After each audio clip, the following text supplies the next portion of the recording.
Alright, time to explore. What do we have here? Wait, is this a dead end? What is... Hello? Oh, okay. Oh. Hello? Glowing rotten poppy char? What the heck? Maddie opened a herb jar and sighed as she examined the contents. Rotten. She began pouring them down the sink. I hate poppy seeds, she muttered to herself. I won't tolerate that kind of hate speech here, said Che. Too bad the rules aren't yours to make, old man, said Maddie.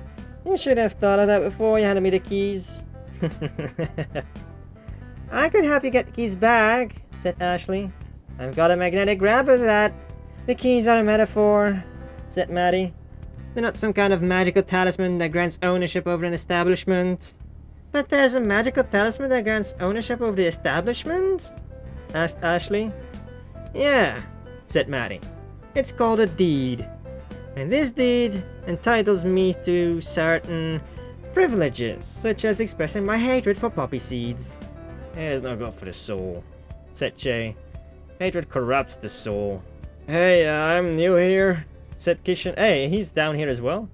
But, are you talking literally? Does hatred actually corrupt the soul? No, hatred does not corrupt the soul, said Maddie. Nor will poppy seeds, despite being a distant cousin of the bay leaf. It's a good thing, said Che, because Maddie's soul is full of hate. Trust me, I've seen the ultrasound. Once again, as the new guy, I gotta ask, are you talking literally? Okay, Kishan. You're a little special guy, aren't you? No, hatred does not show up on any ultrasound, said Maddie. And I assume the thing about Bailey's corrupting the soul is also a metaphor? Oh no, said Maddie. That part was entirely literal. Bay leaves absorb bitterness. You always remove the bay leaf from something before eating it. Bitterness as in figurative bitterness? Oh my god, he's clueless. Oh my god, he's so clueless. He's so innocent and so clueless. I was talking literally, in the sense that bay leaves absorb figurative bitterness. Yes, they also absorb literal bitterness. I'm so confused right now, said Che. Just don't absorb a bay leaf into your soul and you'll be fine, said Maddie. It's not the kind of thing that happens accidentally. Are you sure? Said Kishan. Because I think I may have accidentally ingested a bay leaf one time. My friend's grandma made this big pot of chili. The soul is not connected to your digestive tract, said Maddie. It's not your gut. So unless you're inhaling your food, it's not going to be a problem. Again, said Kish. Wait, no way. Well, I mean, if you do drugs, if you actually be like, I'm gonna sniff some fucking bay leaf, I guess. New guy here. Soul, respiratory system, that's a thing? Oh yeah, said Maddie. Why do you think people are so into burning herbs and inhaling them? Woo, drugs! Oh man. Yeah, no, I'm not gonna be faking here to be like, woo, pro drugs. I don't do drugs. I always assumed that was just how, I don't know exactly how cannabis works, but it's like psychoactive? What? Said Maddie. No, not that herb. Like people who burn incense. Huh, said Kishan. That's something new. That's why I always have to watch out for when herbs go bad, said Maddie. Someone might accidentally inhale some of them. Yet another reason to hate poppy seeds and their short shelf life. Kishan's eyes narrowed. How long does it take for poppy seeds to go bad? These went bad in a matter of months, said Maddie. A matter of months? Said Kishan. How many months are we talking, here? Maybe 30, said Maddie. Kishan did some counting on his fingers. 30 months is 2.5 years, if I'm not mistaken. Che piped up. You left that jar of poppy seeds for 2.5 years? Maddie nodded. As I said, a number of months. 30 is a number. 30 is an injustice, said Che. How have you not touched poppy seeds in all this time? People don't actually like poppy seeds, said Maddie. People just like the muffins they come in. If we give them the muffin without the poppy seeds, they'll like it even more. Poppy seeds just make everything worse. People love poppy seeds, said Che. I really have to think about it now. Poppy seeds. Have I already eaten those? No clue. Anyhow. Me, for instance. I have a great love for the humble poppy. Really, said Maddie. I mean, the poppy seeds, they are the seeds of the flowers, right? Can you eat those? Then how is it that you've never touched this jar of poppy seeds in the past 30 or so months? It's been sitting on this spy shelf? Jay shrugged. I like lots of things. Evidently, during the past 30 months, I've found things I enjoyed more than the humble poppy seed. I'm offended by the idea that you would discriminate against such a lowly and unpretentious food item. You like the idea of poppy seeds, said Maddie. You like the idea of an herb that comes in discrete units called seeds, so that you don't have to wonder about how much a sprig is. It's something that you can picture as opposed to cumin that you wouldn't recognize even if I said it on your tongue. Or rosemary, which you probably forgot was a spice, and which you couldn't tell from time. When you see me disposing of poppy seeds, it pains you because it's something you can conceptualize. If I told you that I hate cumin and I had to flush a bunch of it down the sink, would you be bothered up by that? Probably not, said Shay.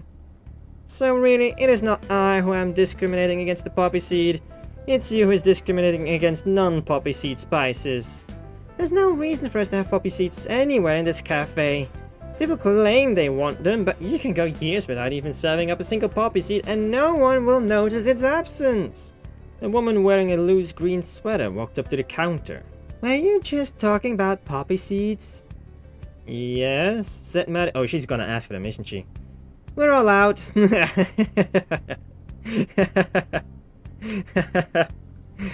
Ah, that's too bad, said the woman. I was hoping you might have a... Don't say muffin, thought Maddie to herself. Don't say anything about poppy seeds muffins. A poppy seed muffin, said the woman. My grandmother was really fond of them. Shay grinned as Maddie tried to avoid cringing. The woman in the green sweater said, they used to be part of the standard muffin trifecta. Chocolate, blueberry, poppy seed. I always wondered why cafes stopped serving poppy seed muffins. I wonder, said Maddie aloud. It's been so long since I've tasted one, said the woman. Years, I'm guessing, said Maddie. Yeah, it's been years, said the woman. And that's where it ends. Aww. Poppy seeds. Yeah, I'm not really into flower seeds, so not really my thing. Any other thing in here? Hello? The fisherman! It continues. Part 3 of the story. Jack waited until Maddie left the counter before motioning to Che. Hey, said Che. Can I get you something? Jack nodded. Can you get out a whiskey bottle and pour a glass? Che glanced over his shoulder to verify that Maddie wasn't present. Any reason you couldn't ask her? Said Che. Afraid of what it might do to me, said Jack. I wouldn't want her to worry. Jay arched an eyebrow. Should I be worried? Jack shook his head. You don't strike me as a warrior. It's not about... I'm not intending to get drunk. I think if I smell it, that might be enough. You're going somewhere inside of here, said Che, tapping the side of his head. Exactly, said Jack. And you, well, I can tell from looking at you, you know what it's like to see a friend die. Che smiled grimly. Am I that easy to read? No, but now I know it's true, said Jack. Don't count her out, said Che, referring to Maddie. She's seen more than you can read on her face. Yeah, but... Jack hemmed and hawed over his next words. Saying something is not the same thing as having experienced it. You know what it means to be experienced in losing friends? Che nodded. It's a feeling that I've grown well acquainted with over the years. I remember the day I found myself preparing for the funeral, and not even thinking too hard about what I was doing. Almost going on autopilot, until the moment I realized I've done so many of these, I can mentally check out at doing this. Followed by the feeling of, nobody's ever supposed to feel like they're getting good at doing funerals, right? Followed by a feeling of, actually, we'll leave this mortal coil at some point and Someone has to be the last one in their group of friends to kick the bucket. And maybe doing well at longevity just means outlasting your friends. Jack's eyes narrow.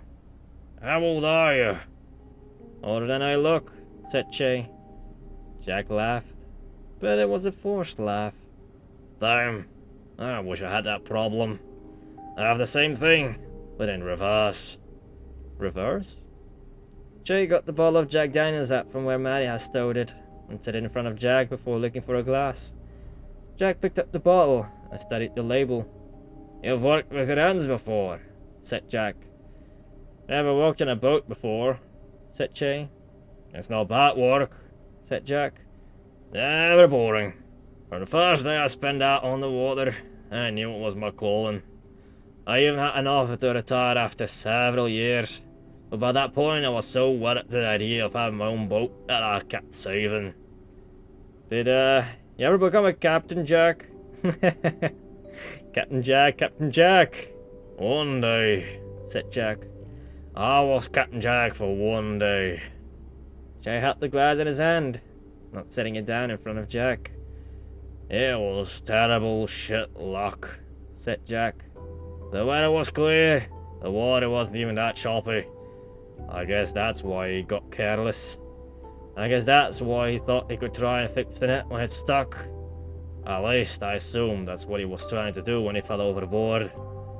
Chase silently set the glass down on the counter, bottom side up. You know what the worst part is? When I realized it had happened, I didn't think. The captain, the one man whose job it is to keep a level head, I didn't think about what I was doing. I just jumped overboard after him. Didn't grab a live ring or anything. Stupid. If you ever find yourself in that position when you jump overboard, all you're doing is making the problem twice as big. There's nothing I can imagine that compares to the sense of dread and regret that I felt in that moment, as I felt myself sinking below the surface. Can you imagine that? Having that kind of thought? They say that when you're in intense physical pain, it's supposed to block out anything. You can't feel anger or sadness or regret or wistfulness when there's 1,000 needles stabbing you all over all at once.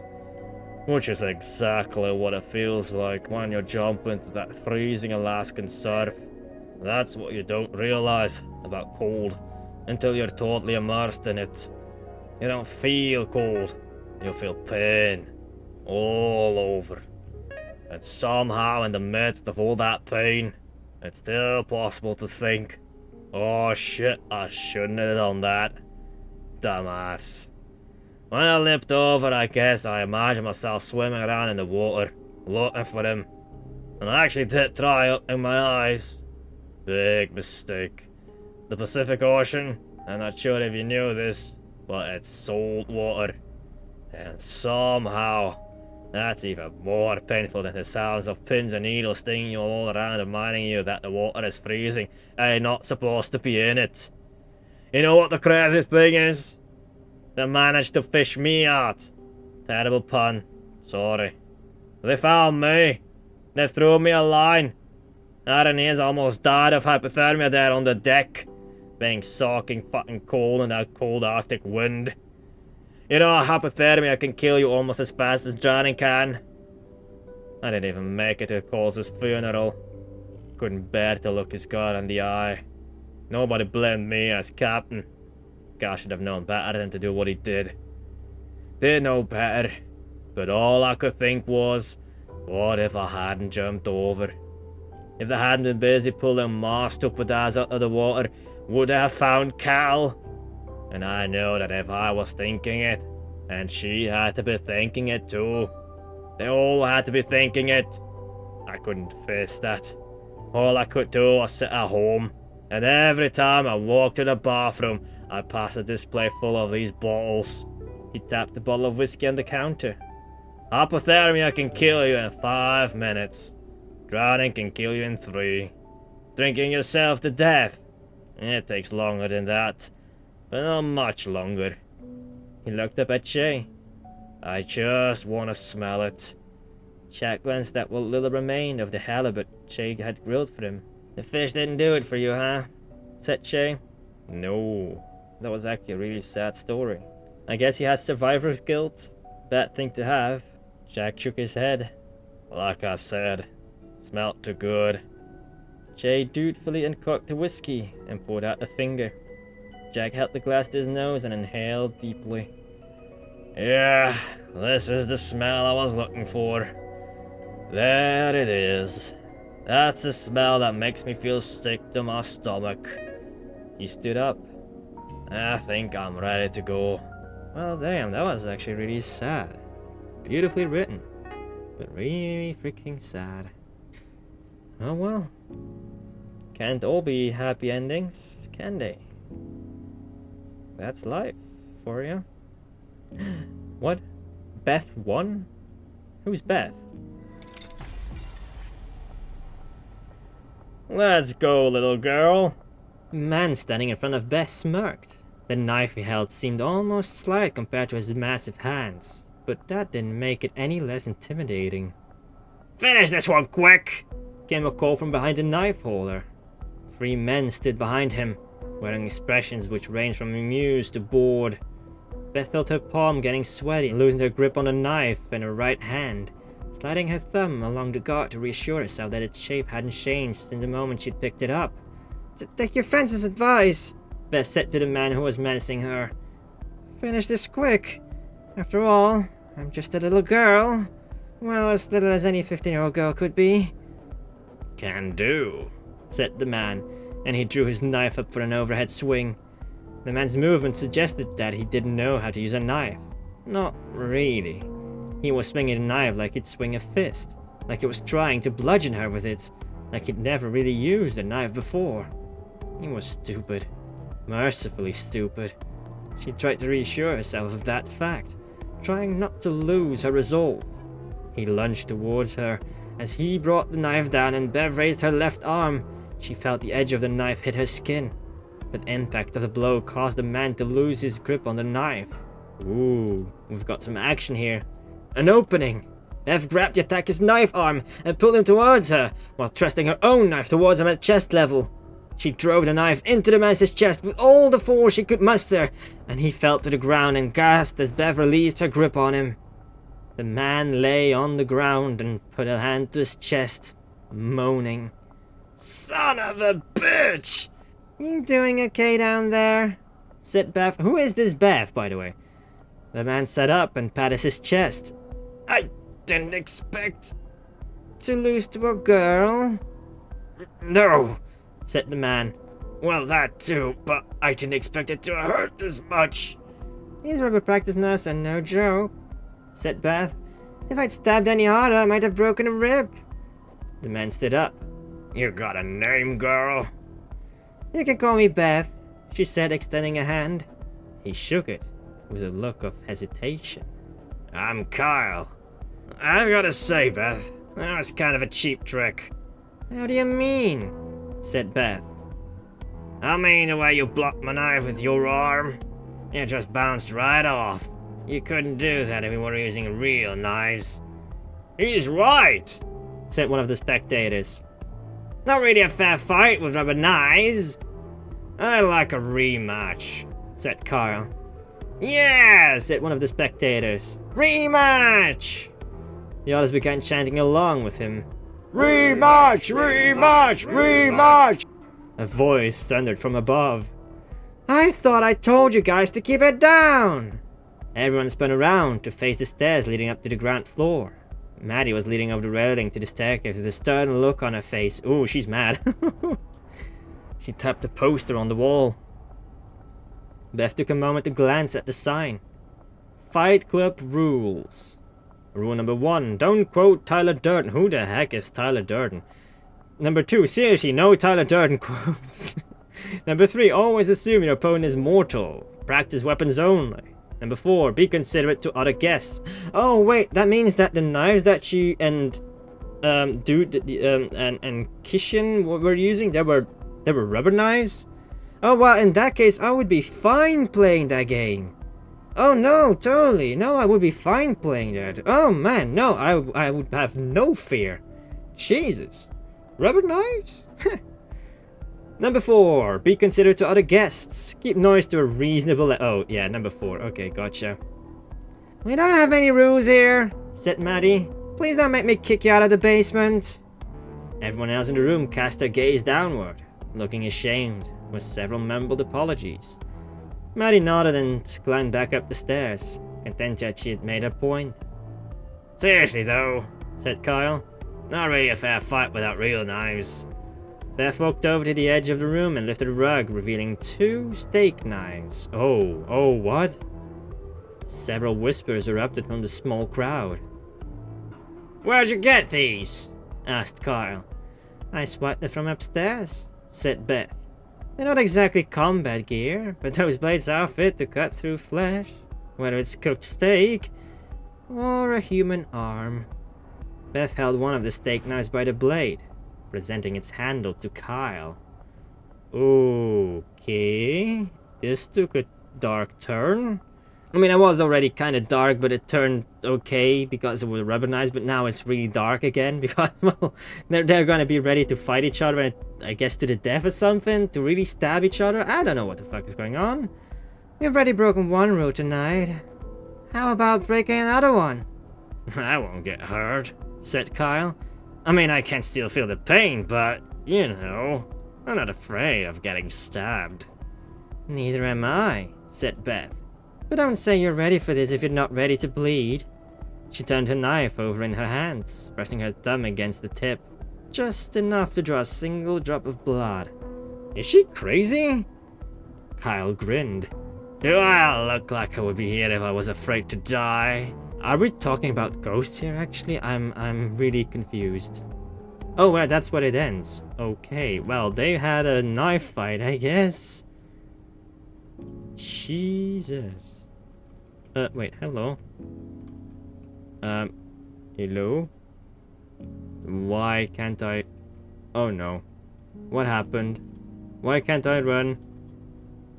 Something happened here and I don't know what. Ah, come on, man. Okay, well, I'm back. Okay, I don't know what happened. I couldn't move because of this. I don't know. I think I've gone... Wait. There's something here in the back. Ah, here we go. Ashley's journal 2. Battle Robots. Power rankings. Alpha Charlie Echo. All of the commentators call this robot Ace. Probably because it's so good. It seems biased for them to call one particular robot Ace, but it's obvious how it got his name when it wins all of the time. At first it looks like this bot doesn't have a weapon, and it's just designed to be really fast and agile.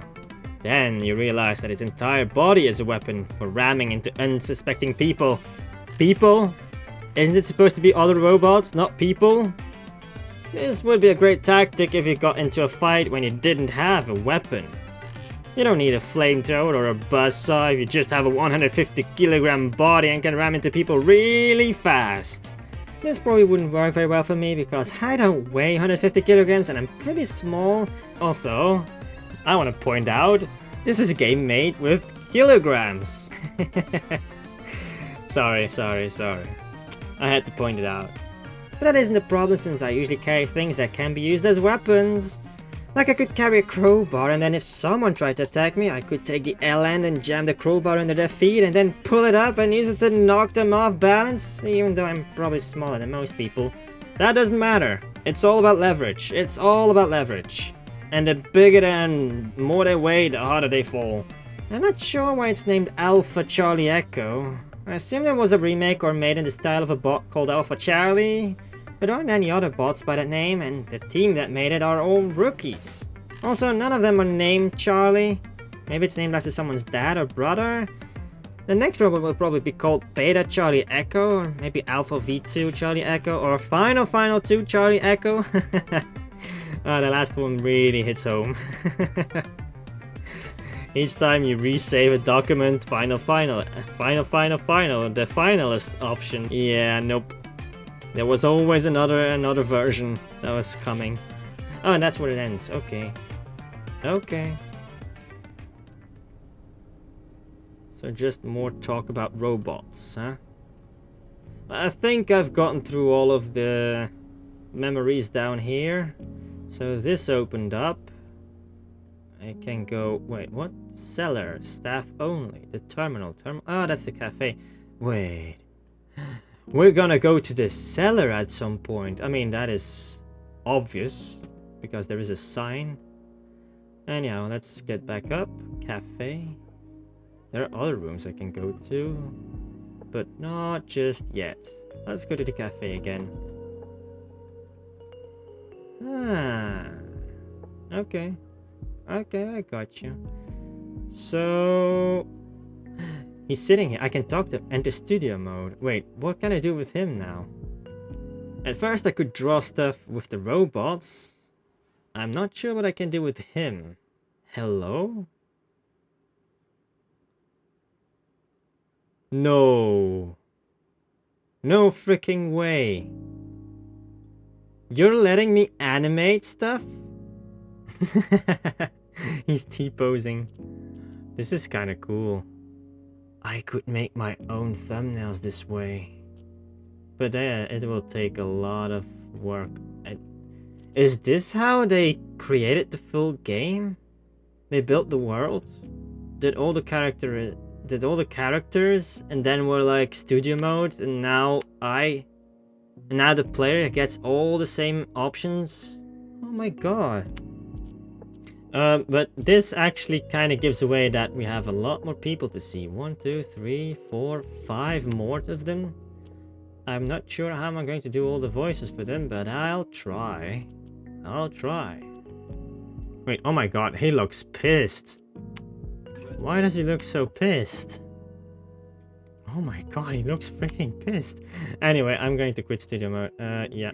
It's a cool feature, but it's not really my kind of thing to do. Alright, so I tried studio mode with him. It was a cool one, but hey, okay, well.